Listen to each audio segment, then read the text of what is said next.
In today's video, I'm going to teach you how to copy files in OneDrive. We'll walk through the exact clicks you need to make, and I'll share a few tips along the way so you know what to expect on screen and how to avoid common mistakes. First, sign into your OneDrive account in your web browser. If you're already signed into Microsoft 365, you can open OneDrive from the app launcher. Otherwise, go directly to OneDrive on the web and enter your credentials. Once you're in, you'll see the OneDrive homepage with a navigation panel on the left. From that left panel, click My Files. This is where all of your folders and documents live. Think of it as the main library of your OneDrive. If you have a lot of content, you can scroll through the list, sort by name or date to make things easier to find, or use the search bar at the top to jump straight to what you need.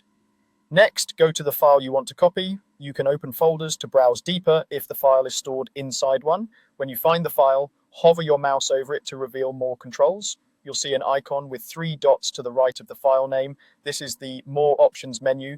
Click the 3 dots beside the file. A menu will appear with several actions. Here, choose Copy To. This is important because Copy To creates a duplicate in a new location while keeping the original in place. If you see Move To, that relocates the file and is not what we want for making a copy. After clicking Copy To, a panel opens that shows your OneDrive folders and any available locations you can copy to. Click the folder where you want the file to be copied. Take a moment to confirm you're placing it in the right spot, especially if you're organizing by project or date, since this will help you find it quickly later. Finally, click Copy here. OneDrive will start creating the duplicate in the selected folder. For small files, this is usually instant. For larger files or slower connections, you might see a brief progress indicator. When it finishes, you'll have the original file in its original location and a new copy in the folder you chose. That's all there is to it. If you ever copy to the wrong place, you can move or delete the duplicate afterward.